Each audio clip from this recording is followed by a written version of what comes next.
Hey everybody, welcome into the Thinking Crypto podcast, your home for cryptocurrency news and interviews. I'm your host, Tony Edward. On your way in, please hit that subscribe button as well as the thumbs up button and leave a comment below. If you're listening on a podcast platform such as Spotify or Apple, please leave a 5-star rating and review.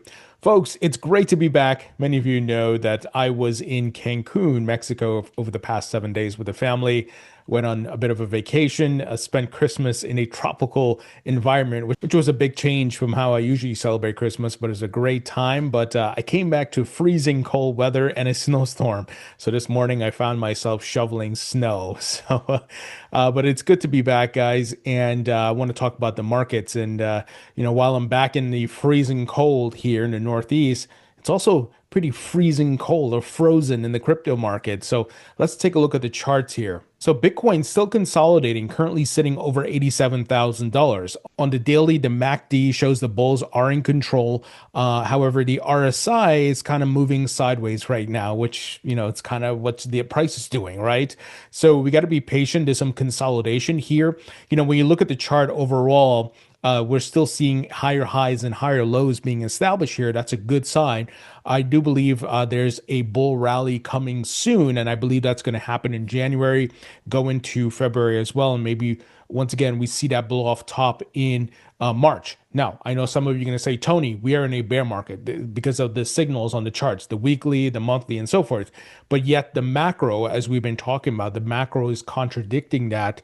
Plus, you have these huge milestones ahead in the crypto market, such as the crypto market structure bill and much more. Those are very bullish narratives and items that I don't believe the market makers would leave on the table and let the market finish up, go into a bear market while you have that milestone item sitting on the table, right? It just doesn't make sense. Plus, you have a lot of crypto companies looking to go public and much more. No one goes public in a bear market. So again, there's no alignment here with the charts and the macro. It's very, very different. If we look at the weekly chart, we got the RSI approaching the oversold zone. So again, we could see a rally coming up and the bears are losing momentum. They're currently in control, but they're losing momentum based on the MACD. On the monthly, it shows the bears are still in control here. So we're going to have to see this flip sooner than later. But again, that's where we have to be patient. This sideways chop or consolidation, even further volatility could bleed into late January before we start to see any type of move. But, speaking of the macro earlier, gold and silver are showing us the path forward because we've seen the correlation, folks. It is based on the charts and the data that gold has been a leading indicator in this bull market over the past couple of years. It's been running up. When it cools down, Bitcoin starts to run. And here, analyst Crypto Wizard did a great breakdown showing that when gold tops out, then Bitcoin starts to run. So this is something that's on our side as far as the macro. Moving ahead to USDT dominance, that has been climbing right now, growing, of course, and it's approaching levels that we saw, in the bull market rallies last year. So let's see if history repeats itself. We were, of course, expecting USDT dominance to collapse in Q4 and start that big epic rally, but it didn't happen, right? So I still believe the timeline has been shifted due to the tariff situation from earlier in 2025. But we're going to have to wait and see. And Bitcoin dominance, it's moving sideways. So we're, of course, waiting for that big collapse. But I think what we may see is Bitcoin dominance is going to recover as Bitcoin steals the show. And then you have the rotation to the alt. That's just how we've seen it, even if it's just a relief rally and not a move to new all-time highs, right? We will see Bitcoin dominance rise as Bitcoin starts to steal the show. And then, again, altcoins will have their day. And the DXY still showing downward momentum and weakness. So let's see, if all these things correlate as we head into January, and again, we start to see a very strong rally. And again, that could happen later in January, not saying it's going to be the first week or whatever it may be. Here's an interesting chart and data point from user Frank, who says he's a Bitcoin market quant and he's ex-Goldman Sachs. He says at $87,000, long-term holders are finally easing off the sell side pressure. The low time frame sell side risk ratio flashed low liquidity for the first time since the tariff tantrum at 84K. He's talking about the beginning of 2025 when Trump introduced the tariffs and the markets crashed, right? And we had the prolonged correction. And he says here, and before that, the yen carry implosion at 49K. So that was August of 2024. We saw the Japanese yen carry trade situation. So Bitcoin's approaching those levels. So again, we are due for a rally, whether that's a relief, simply a relief rally or a move to new all-time highs. I'm leaning more to the move to new all-time highs. And but obviously do your own research. I could be wrong. I'm just presenting the scenarios to you guys. But do what's best for you.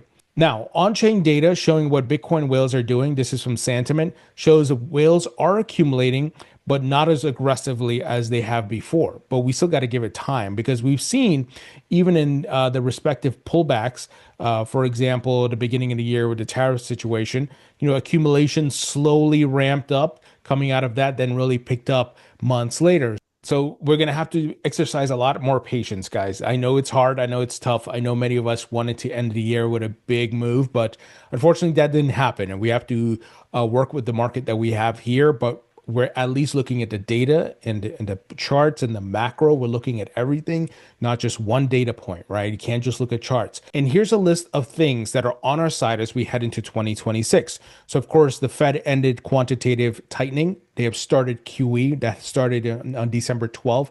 That liquidity will start making its way into markets and so forth. Plus, you got other central banks around the world doing stimulus. You have lower rates that are happening. We got to cut this month. I expect more in 2026.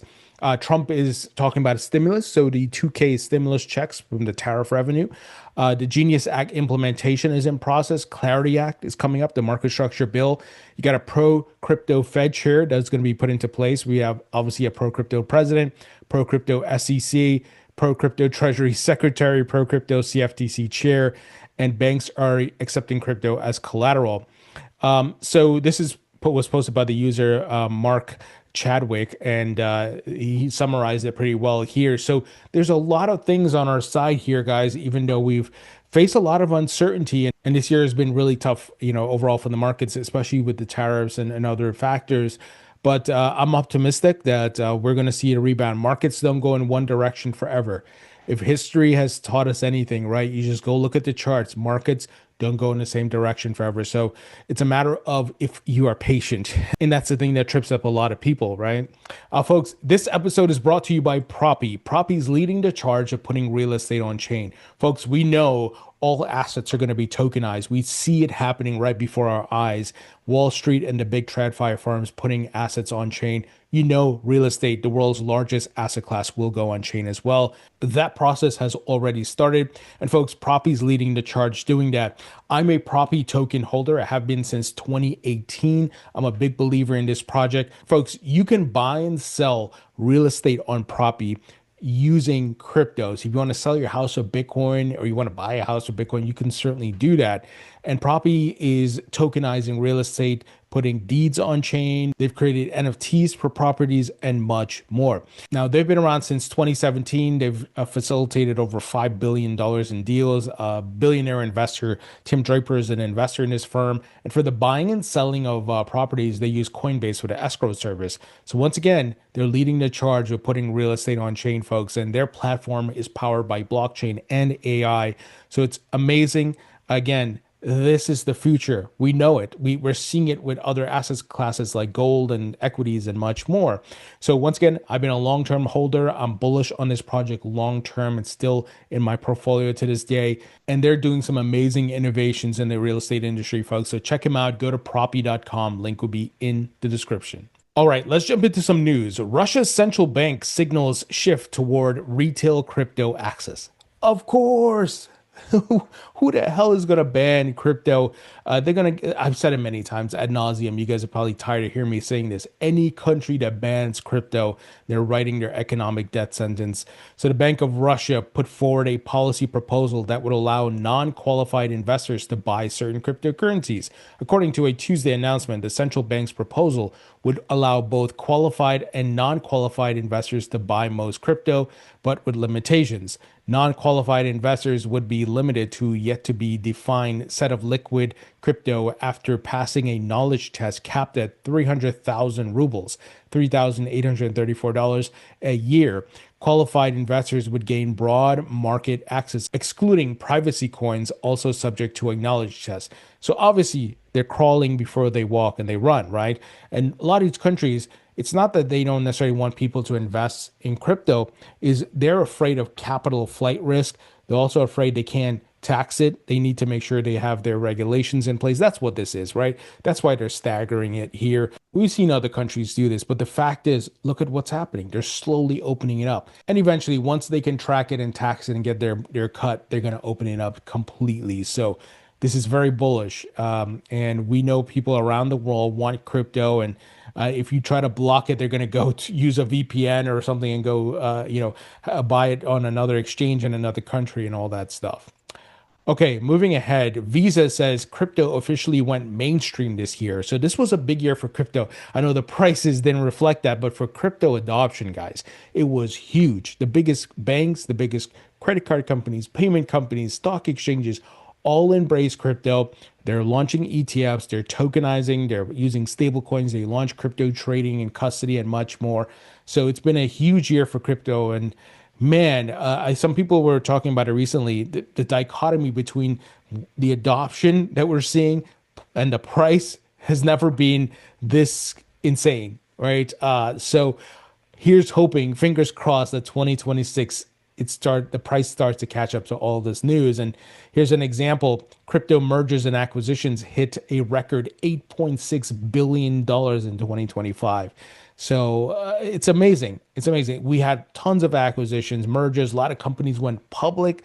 And I expect more to go public in 2026. And that's one of the reasons why I'm saying these companies are not going to go public in a bear market. That means there has to be price action to match it. That means there has to be liquidity, cheap capital, like with lower rates, stimulus, and all these things. So let's pray and hope, guys. Again, the price catches up to all these things. And look at this. HashKey secures $250 million for a new crypto fund amid significant interest. So despite the market downturn, look at the amount of money these people are raising. And these funds, they invest, of course, in the tokens as well as the equity of the infrastructure companies, right? The picks and shovels companies. So HashKey Capital secured $250 million in commitments in the first close of its fourth crypto-focused fund amid significant interest from institutional investors despite shifting market conditions. The fund, known as HashKey FinTech Multi-Strategy Fund 4, exceeded initial expectations as its first close and is targeting a final size of $500 million, the company said in a news release on Wednesday. HashKey did not identify its investors, but said the commitments came from a mix of global institutional investors, family offices, and high net worth individuals. So these people are clearly bullish. They're putting hundreds of millions of dollars into these funds, and they are looking for a return. They're not trying to lose their money. And, one of the things some people have been saying is that some of the recent downturn with crypto is that a lot of people have been moving towards precious metals because gold and silver has been ripping, but also AI companies. And yes, there's a bit of that, but I think there's other significant issues with crypto, especially what we saw with the largest liquidation ever in the crypto market on October 10th, I think it was, or 13th, when Trump tweeted out about China tariffs, right? Something broke then, and I think some people are still recovering from that, the market makers at least. But I think that will be resolved, and it's going to be behind us.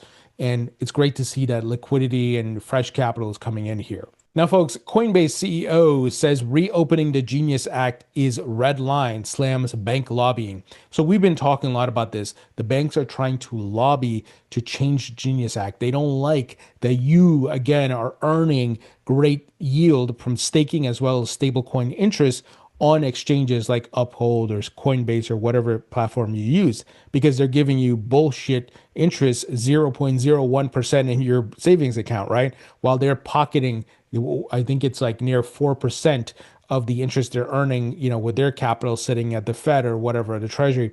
So they're trying to stop the disruption, but cat's out the bag already. Trains left the station. Ain't no stopping this. And crypto's ready to fight. Coinbase CEO Brian Armstrong here saying, yeah, that's not going to happen. They're not going to be able to reopen that bill and try to change the language. So in a Sunday post on X, Armstrong said he was impressed banks could lobby Congress so openly without backlash, adding that Coinbase would continue pushing back on efforts to revise the law. We won't let anyone reopen Genius, he wrote. He says, my prediction is banks will actually flip and be lobbying for the ability to pay interest and yield on stablecoins in a few years once they realize how big the opportunity is for them. So it's 100% wasted effort on their part, in addition to being unethical, Armstrong added. So he's absolutely right here. So the crypto industry has to keep fighting. These banks, notice they're adopting crypto, but notice they're trying to change things, right? And they don't like the parts that are disrupting them.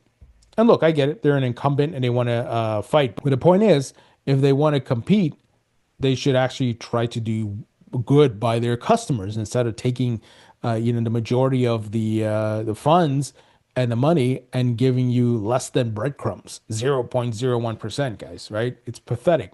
But, Jamie Dimon and these guys, they want to keep their big bonuses. So I'm glad the disruptive technology is here. And I personally, guys, stake on platforms. So I earn money on proof of stake tokens. And I also participate in yield programs with stablecoins. So I do that on Uphold, which is one of my sponsors, on Coinbase as well. So you can do it with RLUSD. You could do it with Circle's USDC. And I think there are some for Tether as well, but I'm not sure. But yeah, so good luck, banks. And look at this, folks. Speaking of staking, Bitmine begins staking ETH, deposits $219 million into Ethereum proof of stake contract. So Ethereum treasury firm Bitmine, which is headed up by Tom Lee, they have been buying record amounts of ETH, and now they're starting to stake some. So that's the pretty much a big strategy of a lot of these digital asset treasury companies that have proof of stake blockchains or assets in their portfolio.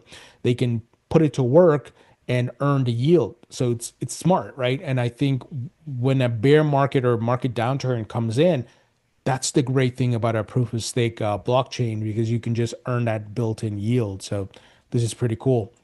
Now, folks, I don't know how many of you heard about this, but Trust Wallet, they got hacked. Apparently, there was a browser extension hack. But however, there's a compensation process for $7 million to help the victims recoup their funds. So Trust Wallet has opened a formal claims process for victims of a version 2.68 Chrome extension breach that drained approximately $7 million from hundreds of wallets. So CEO Eowyn Chen said a leaked Chrome Web Store API key allowed hackers to bypass internal release checks and publish the malicious update. Trust Wallets is warning users to avoid fake compensation forms and impersonation scams that have emerged in the wake of the incident. So, as always, guys, double check, verify, don't trust, verify. So if you got hit in this, hack, make sure you submit to the right form. Just double check all your stuff, change your passwords, go through the normal security checks, guys, but just be careful out there. Okay, moving ahead, Hong Kong proceeds with licensing regimes for virtual asset dealers and custodians. So this is big. Hong Kong is one of the top financial markets out there, guys, and we know they've been opening up big time for crypto. So in a Wednesday announcement, the city's Financial Services and Treasury Bureau and the Securities and Futures Commission said they had concluded consultations on proposed licensing regimes, which would require firms providing crypto dealings or custody services in Hong Kong to obtain licenses once the framework takes effect.